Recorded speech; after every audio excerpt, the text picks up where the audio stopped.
அடே அடே அடே அவனை பார்க்கவே ரொம்ப பாவமா இருக்குடா. எப்பா எப்பா பிக் பாஸ் ஏன்பா இப்படி போட்டு கொடுமைப்படுத்திட்டு இருக்கீங்க? இல்ல அவன் மட்டும் தான் அந்த வீட்டுல வந்து விதிகள்லாம் மீறிட்டு இருக்கானா? ரூல் பிரேக் எல்லாமே அவன் தான் பண்ணியிருக்கானா? வேற யாருமே பண்ணது இல்லையான்னு? வேற யாருமே எந்த ஒரு டாஸ்க்லயுமே ஃபேவரிசம் பார்த்தது இல்ல, யாருக்கா விட்டு கொடுத்தது இல்ல, எதுவுமே பண்ணது இல்லையாப்பா? எவ்வளவு பேர் எவ்வளவு விஷயங்கள் பண்ணியிருக்காங்க. அது எப்படி முத்துக்குமர்னு வந்தா மட்டும் எல்லா மேட்டர்லயும் லாக் பண்றீங்க? இப்ப முத்துக்குமார் மட்டும் தான் தப்பு பண்ணியிருக்கான் அப்படிதானே? அது என்ன ஃபைனல் நெருங்கும் போது கரெக்டா முத்துக்குமரனுக்கான இந்த மாதிரி விஷயங்களை மட்டும் ஹைலைட் பண்ணிட்டு இருக்கீங்க? நல்லா கவனிச்சுனா ஒன்னொரு எபிசோட்ல முத்துக்குமார் நல்லா பேசினா வர மாட்டேங்குது. ஒன்னொரு எபிசோட்ல முத்துக்குமரன் எங்கேயாச்சும் அடி வாங்குற மாதிரியோ இல்ல தப்பா எங்கேயாச்சும் சில பல வார்த்தைகள் விட்டாலோ அந்த விஷயங்களை ரொம்ப கிளீனா அப்படி எடுத்து போட்டு ஸ்லோ மோஷன்ல எல்லாம் போட்டுருவாங்க போல, அந்த மாதிரி போட்டு வச்சிட்டு இருக்காங்க. சோ இவங்க என்ன ட்ரை பண்றாங்கன்னு தெரியல. சோ நம்மள எதிர்பார்த்த மாதிரி பிக் பாஸ்க்கான இரண்டாவது ப்ரோமோ வந்திருக்கு. இந்த ப்ரோமோ பார்த்தா உண்மையாவே எனக்கே லைட்டா ஃபீலிங்ஸா இருக்கு. இந்த சாச்சன் அவர்கள் எவிக்டா வெளிப்பமோ ஒன்னு பேசியிருப்பாங்களா, அப்ப பேசும்போது உள்ள முத்து ஃபீல் பண்ணிருப்பான்ல, சேம் அப்ப நமக்கு எப்படி ஃபீலிங்ஸ் ஆச்சோ அதை விட டபுள் மடங்கு ஆன மாதிரி எனக்கு ஃபீல் ஆகுது. உங்களுக்கு எப்படின்னு தெரியல. சோ இந்த இதெல்லாம் மன்னிப்பு கேட்கறேன். அப்படியே பிக் பாஸ் கிட்ட முத்துக்குமரன் வந்து இறங்கி மன்னிப்பு கேட்கறான். மன்னிச்சிருங்க பிக் பாஸ், இதுக்கப்புறம் அப்படி பண்ண மாட்டேன், நான் தெரியாம பண்ணிட்டேன் பிக் பாஸ், இதுக்கப்புறம் இந்த இடத்துல அப்படி நடக்கவே நடக்காது, என்ன மன்னிச்சிருங்க பிக் பாஸ், நான் வேணும்னு பண்ணலன்னு சொல்லிட்டு பயங்கரமா கஞ்சிட்டு இருக்கான். அப்ப பக்கத்துல இருந்து நம்ம ஜாக்லூன் விஜய் விஷால் டேய் ஒண்ணு இல்லடா, விடுறா விடுறா பாத்துக்கலாம்டா, நீ மட்டும் இல்லடா எல்லாருமே இதுக்கு பொறுப்பு தான்டா, விடுறா நீ எதுவும் யோசிக்காதடா, நீ இது அமைதியாரா கொணரனா ஒத்துக்கவே மாட்டுக்கான். அண்ட் அப்படியே ஒரு சின்ன உதவி ப்ரோ, மறக்காம இந்த வீடியோ லைக் பண்ணீங்கன்னா ஒரு 4-5 பேருக்கு அப்படியே சஜஸ்ட் ஆகும். மறக்காம லைக் பண்ணி விடுங்க. அவனால முடியல, ஒரு மாதிரி அவனுக்கு ஒரு மாதிரி டச் ஆயிடுச்சு நினைக்கிறேன். அவன் கிளம்புறேன் முடிவு வந்துட்டான். இல்ல என்னால இப்படி இருக்க முடியாது, இந்த மாதிரி ஒரு இதை வச்சு என்னால இந்த வீட்டுக்குள்ள இருக்க முடியாது, நான் போறேன், நான் என்ன விட்டுருங்க அப்படின்ற மாதிரி ஒரு மைண்ட் செட்டுக்கு வந்து அல்றான். ஏங்க அல்றான். இதுல விஜய் விஷால் தான் அவன் கட்டி சமாதானப்படுத்திட்டு இருக்கான். இல்ல அவன் மட்டும் இல்லங்க, வீட்டுக்குள்ள இருக்க முக்காவாசி பேர் அழுதுட்டாங்க. அந்த ப்ரோமோல நல்லா பாருங்க, வீட்டுக்குள்ள இருக்க எல்லாருமே அழுதுட்டு இருக்காங்க. இப்போ பவித்ரா ஃபீல் பண்றது எதுக்கு? 4 தடவை அந்த கேப்டன்சிக்கு வந்து 4 தடவை இப்படி கைவிட்டு போதேங்கிறது அவங்க ஃபீல் பண்றாங்க. ஓகேவா?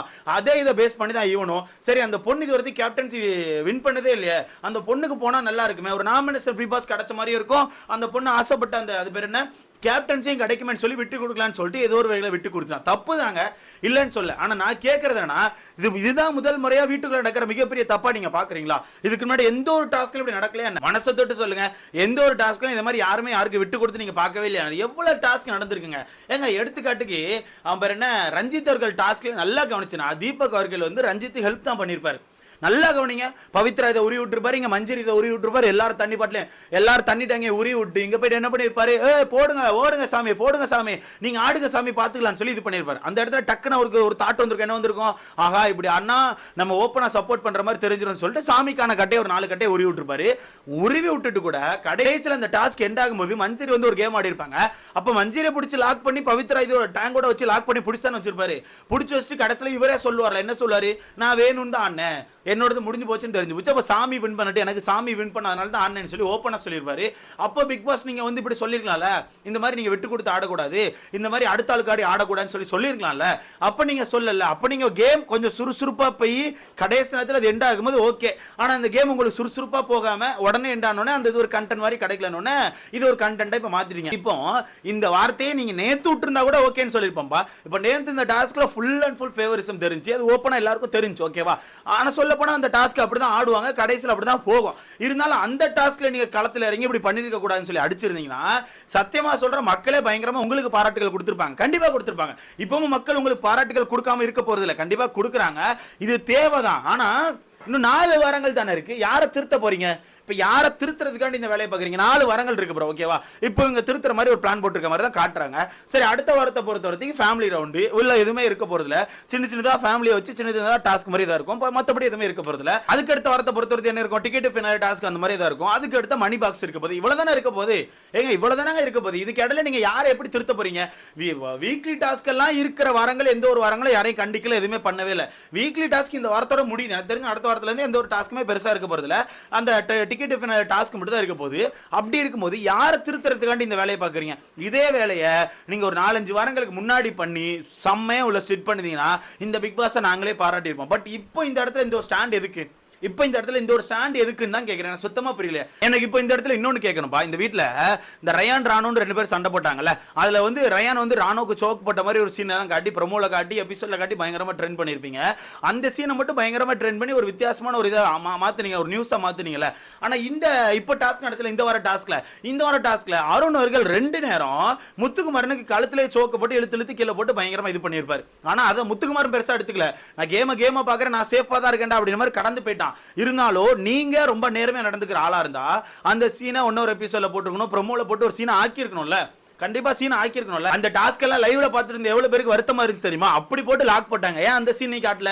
அப்ப அந்த சீன்லாம் கட் பண்ணி உங்களுக்கு தேவைப்பட்ட ஆட்களை நீங்க சேவ் பண்றீங்க. இங்க ஒரு தப்பு பண்ணிட்டான்னு சொல்லிட்டு அவனை ஒரு 2-3 ப்ரோமோ வச்சு அடிச்சு அவனை ஆள விட்டு கெஞ்ச விட்டு வேடிக்கை பார்த்துட்டு இருக்கீங்க. அப்படித்தானே? இப்போ இந்த இடத்துல ஒரு பதிலே சொல்ல மாட்டாருங்க. இவர் இந்த இடத்துல பதிலே சொல்ல மாட்டாரு. எனக்கு தெரிஞ்சு கடைசியா எல்லாரும் வீட்டுக்குள்ள போங்கன்னு சொல்லி முடிச்சு விட்டுருவாரு. முடிச்சு விட்டு வீட்டுக்குள்ள வச்சு என்ன சொல்லுவார் தெரியுமா? நீங்க எனக்கு தெரிஞ்சு இப்படிதான் டாஸ்க் ஆடுறீங்க, உங்ககிட்ட பேச எனக்கு விருப்பம் இல்ல, நான் அப்புறம் வரேன் அப்படின்ற மாதிரி ஏதாவது கடுப்பாய் போற மாதிரி போயிருவாரு. மொத்தத்துல முத்துக்குமரனை காலி பண்ணிட்டாங்க அப்படிங்கறத உண்மை. இந்த மாதிரி காலி ஆகக்கூடாது அப்படிங்கிறது எனக்கான கருத்து. ஏன்னு கேட்டீங்கன்னா இன்னும் 4 வாரங்கள் தான் இருக்கு. இன்னும் 4 வாரங்கள்ல 3 வாரங்கள் தான் ஃபுல்லா இருக்கு. கடைசி வாரங்கள் ஃபினாலே வீக். அந்த ஃபினாலே வீக்ல ஒன்றும் இருக்க போறதில்ல. அடுத்த வாரம் வரப்போற வாரம் வந்து எனக்கு தெரிஞ்சு ஃபேமிலி வீக், அந்த வீக்ல ஒன்றும் இருக்க போறதில்ல. ஸோ கனெக்ட் பண்ணி பார்த்தா 2 வாரங்கள் தான் இருக்கு. Ticket finale பணப்பெட்டி. ஸோ இந்த 2 வாரங்கள் இவங்க பெருசா ஸ்கோர் பண்ணி மக்கள் மனசுல இடத்த பிடிச்சி ஓட்டு வாங்கலாம்னு கேட்டா வாய்ப்புகளே கிடையாது. ஓட்டு வாங்குறதுக்கான வாய்ப்புகளே கிடையாது. அப்படி இருக்கும்போது இந்த வாரம் ஏன் உன்னை டவுன் பண்றீங்க? இந்த வாரம் ஏன் இப்போ ஆக்சுவலா தப்பு நடந்துட்டு தான் ப்ரோ. இல்ல தப்பு நடக்கலன்னு சொல்லப்பா, தப்பு நடந்துட்டு முடிச்சு விட்டுருங்க. டாஸ்க் கிடையாது, முடிச்சுடு, போட்டு கிளம்பு, நான் டாஸ்கே இல்லை, அடுத்த வாரம் கேப்டனே கிடையாதுன்னு சொல்லி முடிச்சு விட்டா முடிஞ்சிடும்ல. கேப்டன் டாஸ்க் ரத்து, நாமினேஷன் ரீபாஸ் ரத்து, அப்படி இப்படின்னு அடிச்சா இப்போ நீங்க என்ன சொல்ல வரீங்க? முத்துக்குமரன் தான் எல்லா பிரச்சனையும் காரணம்னு சொல்லி முத்துக்குமரனை முடிச்சுடணும்னு சொல்றீங்களா? அப்ப நேத்து அந்த டாஸ்க்கை நீங்க கடைசியில் அந்த எல்லோ டீமும் ப்ளூ டீமும் மோத விடாதுக்கான காரணம் இதுவா தான் இருந்திருக்கு. நேத்தே இதை கெஸ் பண்ண ப்ரோ. இவங்க கடைசியா அந்த ரவுண்ட் வைக்காம பிக் பாஸ் அந்த ரவுண்ட் அங்கேயே ஸ்டாப் பண்ணி நீங்க வின்னு சொல்லிட்டு போனாரு தெரியுமா? அப்பவே நான் கெஸ் பண்ணேன் இவர் வேணும்னு பண்றாரு. இதுல முத்துக்குமரன் வந்து ரொம்ப அல்றான். என்னால முடியல, என்னால இப்படி இருக்க முடியாது, என்ன மன்னிச்சிருங்க பிக் பாஸ், நான் கடைசியா கேட்கிறேன், மன்னிச்சிருங்க, இதுக்கப்புறம் நடக்காது, தயவுசெய்து என்ன மன்னிச்சிருங்க சொல்லிட்டு ஏங்கி கேட்கிறான். சுத்தி இருக்க எல்லாரும் பயங்கரமா அல்றாங்க, ஓப்பனா அல்றாங்க. ஜெஃப்ரி சொல்றான், பாஸ் ஆமா பாஸ் இதுக்கப்புறம் நடக்கான்னு ஜெஃப்ரி சொல்றான்.